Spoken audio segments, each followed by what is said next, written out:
You're listening to Midtown Radio. I'm joined by Jen Vasic and Sarah Marsh, city councilors for the City of Waterloo and the City of Kitchener. And we just wanted to check in to talk with some representatives from the city to see how people are doing right now in the very changed everyday conditions of our region and our cities. So I just wanted to ask right off the top, what are some of the biggest fallouts that you're seeing around your cities and around the region in terms of the changes that we've had to really rapidly make to accommodate this pretty significant public health crisis? Well, I can start just to say some of the significant changes, of course, are so many people have been laid off from their jobs and are home trying to do social distancing to do their part. So that right off the bat is anxiety producing. If people aren't already anxious about getting COVID-19, which of course everyone is, then that added stress in our world is very real. That last week, or was it? Yeah, I believe it was last week. We saw about a million Canadians apply for EI, and that number is going to continue to build. So that's a big significant change, and we're the streets are empty, right? So that is so bizarre to see. Mm-hmm. Jen? Yeah, I mean, a couple of the ones that come to mind first are definitely we've had to mobilize so fast to deal with this that we can't do all of the things at one time. And when I say we, I mean the staff who are working nonstop, because it's largely an operational operation.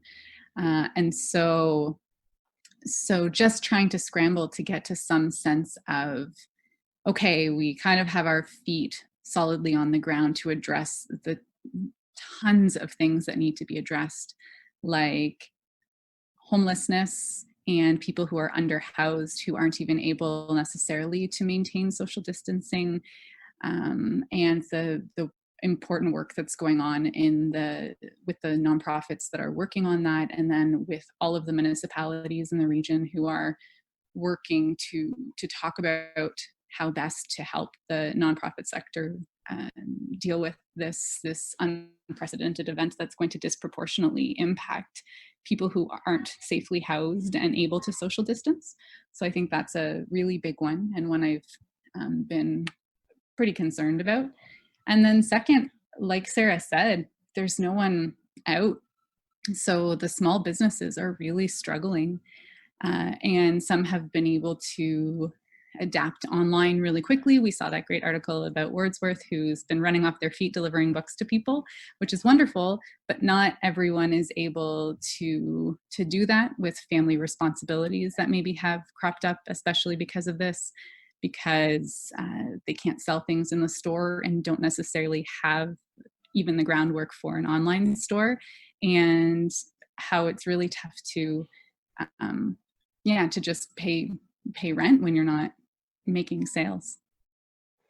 Yeah, and I think just to build on that, Jen, we've been watching the news and seeing all of these calls for something from the federal government for manufacturing to move over, or promises from the federal government about funds moving towards people who need them.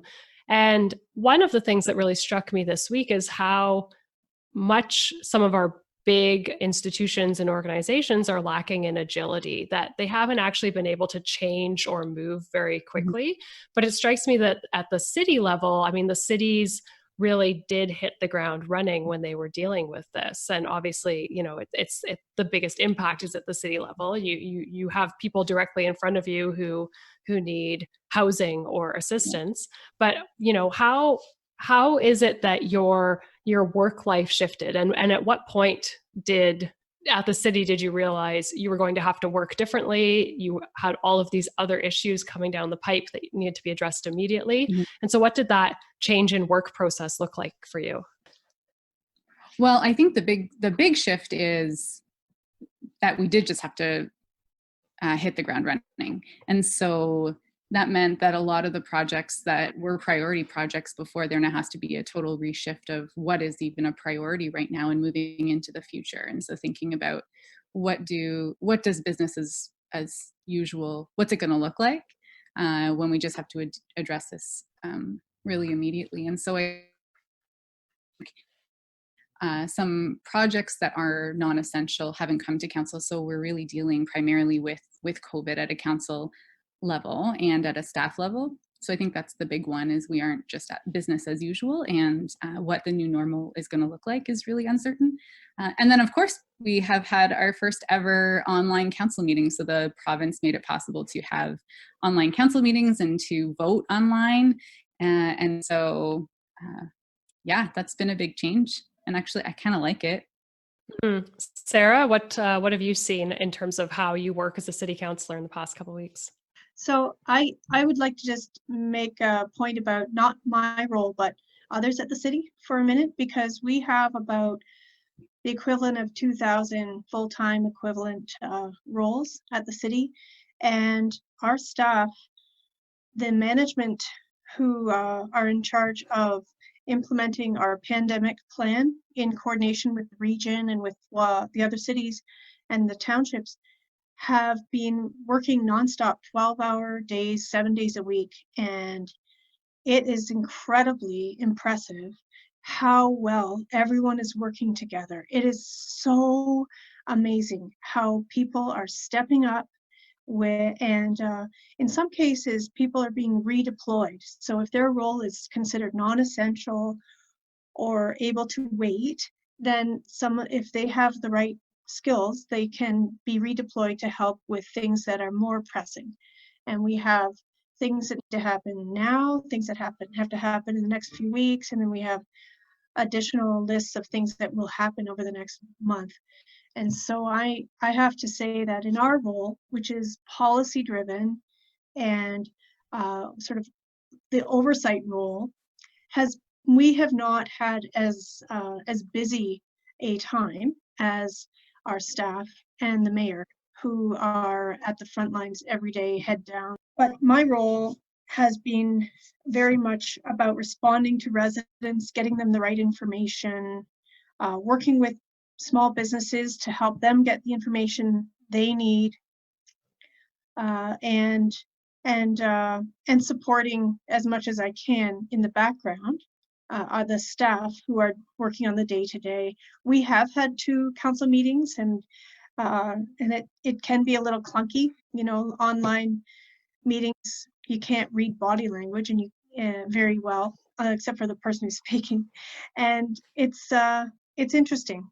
Yeah, and I wonder, because a lot of your work, you have this policy role, but then, you are the representatives of your constituents. And so you have a lot of outward facing work. And I've certainly, because I live in Kitchener, I've seen Mayor Barry giving his videos.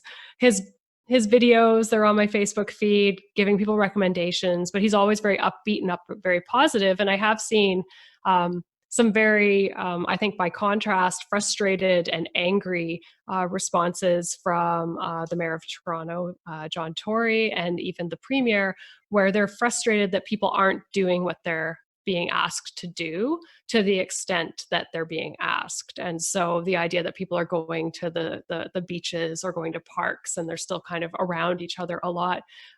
What would you say you've seen in your constituencies and your cities in terms of people's compliance with what they're being asked to do in terms of the social distancing and physical distancing constraints? Sarah, do you want to go first? Sure. I can just say I've been very impressed by how well and how quickly businesses and individuals have adapted. We are doing a great job in our community of social distancing for the most part, and I'm very happy to see that.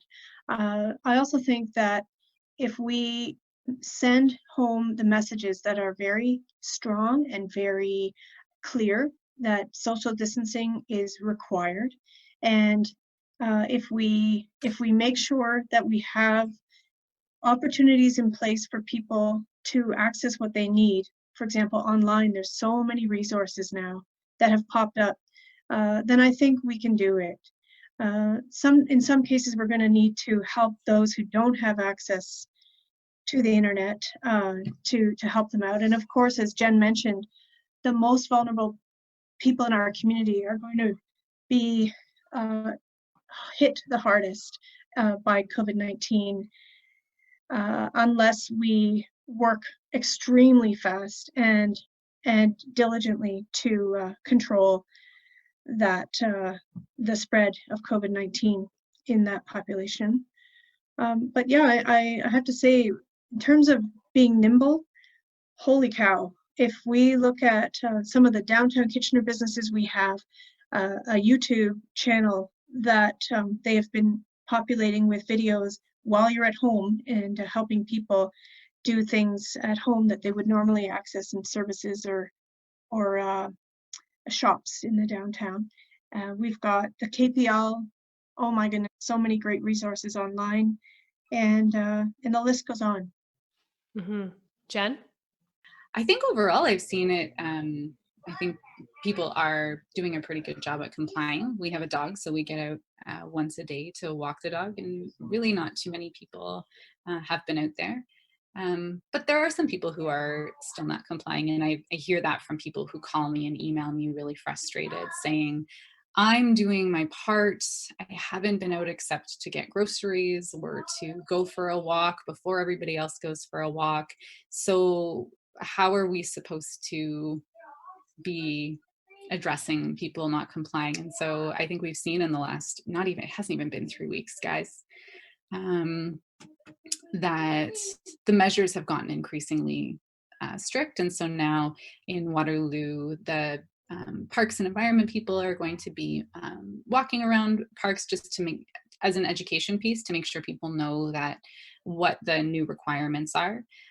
And if it seems that people still aren't really hearing that, then enforcement staff can come out. But again, the goal isn't to ticket people. The goal is to work with everyone in collaboration and say, really, we are in this together. How can we listen to the messaging to take care of not just you, not just your family, but everyone who is in this? So I think it's a mixed bag. I think lots of people are complying, but I think still not enough. And I'm not really totally sure why or how, but we're working through it. And I think that in 3 weeks, a lot of different things have been tried, and we'll just keep trying more things as they come. I think it's been very interesting to see how quickly people have been able to find a new normal, to find this new way that they're living and working. I mean, the three of us all have children in our homes, and we all are now working from home, and that presents very particular challenges. And so what has been the biggest positive change that you've had in your life over the past 3 weeks, in terms of something that you now get to do that you found really difficult to do before, when you had to be outside of the home constantly for different things? Jen? 2 things. One is I don't love to bake, but I like really quick recipes, and I don't like to cook. And this has not changed the cooking, but we have made applesauce and apple crisp. And so I just had a little bit more time to order from the Sustainable Market, which is just across the street from me, and from Bailey's Local Foods, which is uptown. And so I was able to order a bushel of apples, which I never do because they'll just go rotten. But we've almost made our way halfway through them, baking or making applesauce. And then the second thing that I've always wanted to do is start seedlings. And so we just started planting some seeds today. So, I mean, those kind of homesteading things that I wouldn't get to do because in the evening I would be at an event, or I would be putting my kid to bed the other night, or just totally exhausted. And I'm still really busy and I'm still working a lot, but the inability to physically go places changes what that busyness looks like and where that busyness happens, which has made some other things possible. I'm by no means an amazing baker. And I'm not spending a lot of time doing it, but I'm just fine. Like I'm homeschooling, unschooling now, and I don't want to teach in any way, in any form. And so instead we are baking, or we're planting seeds. Sarah? Oh, well, for us, we completed a 1,000-piece puzzle just today, our family, and that's a new one. And we're watching more movies, exposing my kids to some of my favorite movies from when I was younger, and then also everybody gets to take a turn choosing. So then my kids get to share with me movies that I might not ever have chosen to watch. So that's cool.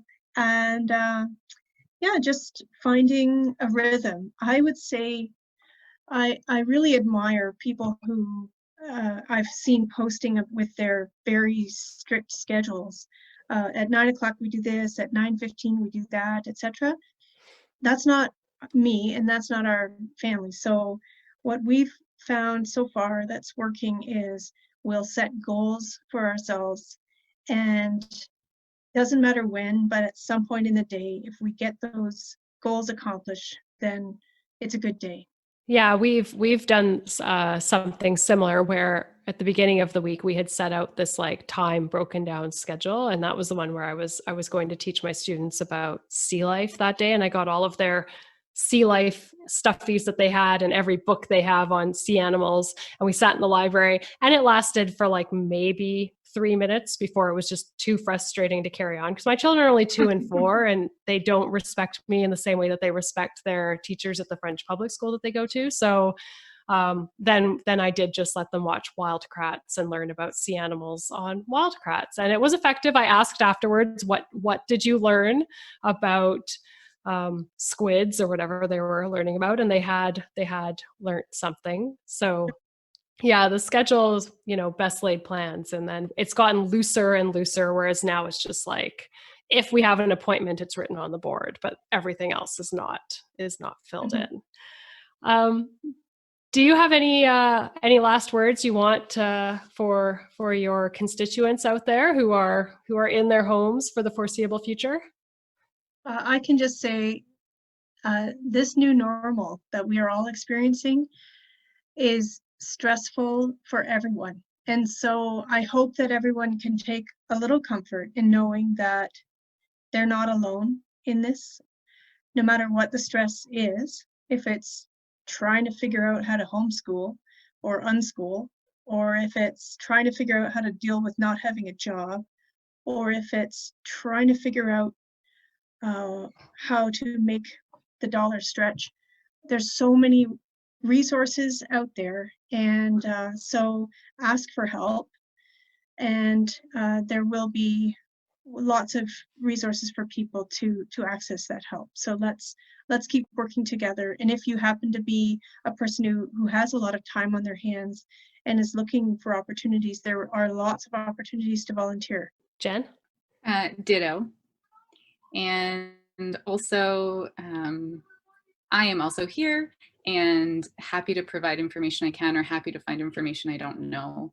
And so I would just say to please keep reaching out to me and asking me the questions you want and telling me your concerns, because whatever you tell me goes to the mayor, who is on the broader planning group with staff. And so I am your conduit to them. And so the more information they have, I think the better, and they are going to use that and think about it so compassionately and deeply. They are, like Sarah said, putting so much time and heart into every decision, because they want these communities to be the best they can be once we come out of this. And so the more information they have from everyone, the better. So use me as that voice. Thank you so much for joining me in this virtual interview. You're welcome. Thank you for inviting us. So I've been chatting with Jen Vasic, City Councillor for Waterloo, and Sarah Marsh, City Councillor for Kitchener.